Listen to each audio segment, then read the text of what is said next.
আসসালামু আলাইকুম ওরহমতুল্লাহি ওবারাকাতুহ। প্রিয় দিনী ভাই ও বোন, আজকের এই ভিডিওটি তাদেরই জন্য যারা বাইরে হাসে কিন্তু ভেতর ভেঙে পড়েছে।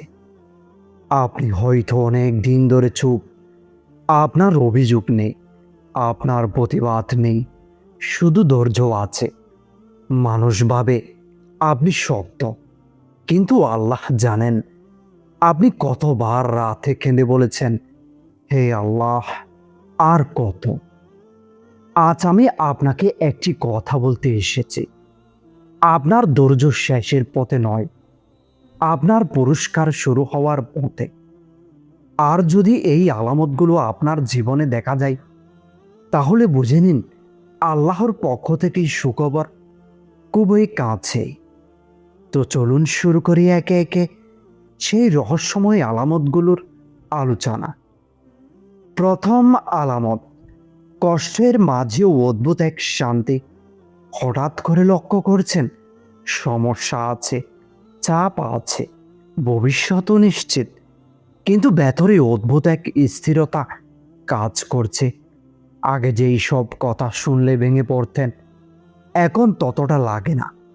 আগে যেই ভয় আপনাকে ঘুমাতে দিত না, এখন তা ততটা তাড়া করে না।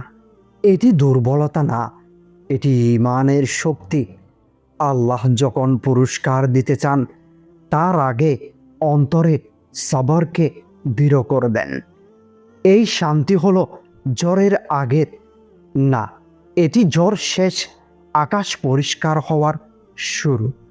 আপনি অনেকবার ভেঙেছেন, মানসিকভাবে, আবেগে, আত্মবিশ্বাসে, কিন্তু খেয়াল করেছেন আপনি শেষ হয়ে যাননি।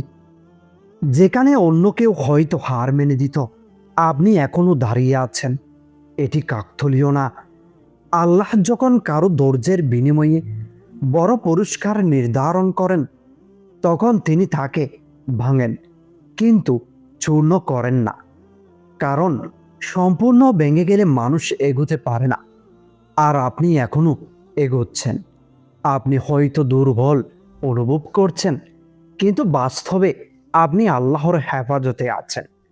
এই টিকে থাকাই আলামত। দ্বিতীয় আলামত, মানুষ সরে যাচ্ছে, কিন্তু আপনি একা নন। খেয়াল করেছেন অনেক মানুষ ধীরে ধীরে দূরে সরে গেছে। যাদের উপর ভরসা ছিল তারা পাশে নেই। আপনি ভেবেছেন এটি ক্ষতি, কিন্তু এটি পরিষ্কারকরণ। আল্লাহ যখন নতুন কিছু দিতে চান, তিনি পুরনো বোঝা সরিয়ে দেন। সবাই আপনার যাত্রার সাথী না, কিছু মানুষ শুধু পরীক্ষা ছিল। একা লাগছে মানেই পরিত্যক্ত না, একা লাগছে মানেই আল্লাহ আপনাকে নিজের কাছে টানছেন। আগে যে এই জিনিসগুলো খুব গুরুত্বপূর্ণ মনে হতো, এখন সেগুলো ততটা টানে না। মানুষের প্রশংসা, বাহ্যিক সফলতা, অন্যের মতামত, এইসবের গুরুত্ব কমে গেছে। আপনি বেশি ভাবছেন আখিরাত নিয়ে, আপনি বেশি ভাবছেন আল্লাহ কি চান। এটি হতাশার না, এটি পরিশুদ্ধি। আল্লাহ যখন পুরস্কার দিতে চান, তিনি আগে অন্তর পরিষ্কার করেন। কারণ নোংরা পাত্রে বিশুদ্ধ পানি ঢালা যায় না। আপনার অন্তর প্রশস্ত হচ্ছে। তৃতীয় আলামত, দোয়ার প্রতি আকর্ষণ বেড়ে যাওয়া। হঠাৎ আপনি বেশি দোয়া করতে চাইছেন, সিজদা লম্বা হয়ে যাচ্ছে, আপনি কাঁদতে পারছেন। এটি সাধারণ কিছু না। দোয়া করার তৌফিকও আল্লাহর পক্ষ থেকে দেওয়া হয়। যখন আল্লাহ কোনো বান্দার দোয়া কবুল করার সিদ্ধান্ত নেন, তখন তিনি তার অন্তরে দোয়ার তীব্রতা বাড়িয়ে দেন। আপনি যে কাঁদছেন, এটি প্রত্যাখ্যানের আলামত না, এটি গ্রহণের প্রস্তুতি। আপনার সামনে সুযোগ ছিল, হারাম পথে গেলে হয়তো সমস্যা সহজ হতো, কিন্তু আপনি যাননি। আপনি কেঁদেছেন, আপনি কষ্টও পেয়েছেন, কিন্তু সীমা অতিক্রম করেননি। এই সংযমই প্রমাণ আপনি শুধু সমস্যার মধ্য দিয়েই যাচ্ছেন না, আপনি পরীক্ষায় পাশ করেছেন। আল্লাহ কখনো পরীক্ষায় পাশ করা বান্দাকে কালি হাতে রাখেন না। চতুর্থ আলামত, হঠাৎ ছোট ছোট সুখবর আসা। বড় সমস্যা আছে ঠিকই, কিন্তু ছোট ছোট ভালো খবর আসছে। কেউ সাহায্য করছে, কোথাও অপ্রত্যাশিত সুযোগ মিলছে, মন একটু ভালো হয়ে যাচ্ছে।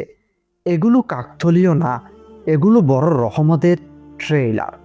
আল্লাহ হঠাৎ করে সব বদলান না, তিনি ধীরে ধীরে সুখের দরজা খুলে দেন।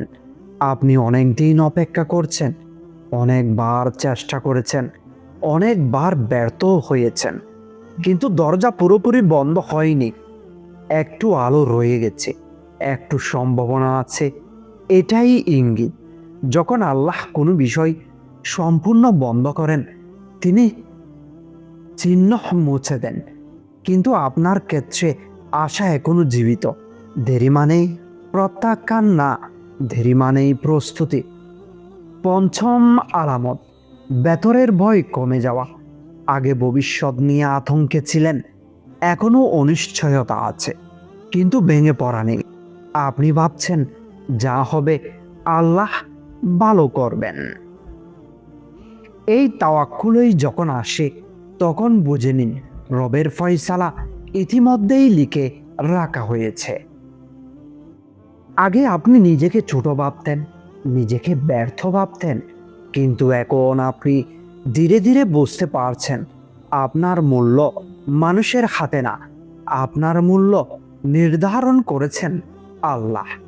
এই উপলব্ধি যখন আসে, তখন বুঝে নিন আপনার জীবনের নতুন অধ্যায় শুরু হচ্ছে। কারণ যেই নিজেকে সম্মান করতে শেখে, আল্লাহ তাকে অপমানের স্থানে রাখেন না। অতীতের কষ্টের অর্থ বুঝতে শুরু করা। যেই কষ্টগুলো আগে অন্যায় মনে হতো, এখন আপনি বুঝতে পারছেন কেন হয়েছিল। আপনি পরিণত হয়েছেন, আপনি গভীর হয়েছেন, আপনি শক্ত হয়েছেন। পরীক্ষা শেষের পথে গেলে মানুষ প্রশ্ন করা বন্ধ করে দেয়, বোঝা শুরু করে। শুনুন, আপনি হয়তো ভাবছেন এতদিন কিছুই তো বদলায়নি, কিন্তু আকাশে ফজরের আলো আসার আগে সবচেয়ে বেশি অন্ধকার হয়। আল্লাহ ধৈর্যশীলদের ভুলে যান না। এক ফোঁটা চোখের পানি, একটি চাপা দীর্ঘশ্বাস, একটি নীরব সিজদা, কিছুই বৃথা যায় না। আজ হয়তো আপনি ক্লান্ত, আজ হয়তো আপনি চুপ, কিন্তু খুব সম্ভবত আজই সেই দিন যেদিন আপনার ভাগ্যের পাতা উল্টানো শুরু হয়েছে। হয়তো বড় সুখবর দরজায় কড়া নাড়ছে, হয়তো আপনি এখন শুনতে পাচ্ছেন না, কিন্তু বিশ্বাস রাখুন, যেই রব আপনাকে এতদিন ধরে ধরে রেখেছেন, তিনি আপনাকে ভাঙার জন্য না, উঁচুতে তোলার জন্য তৈরি করছেন।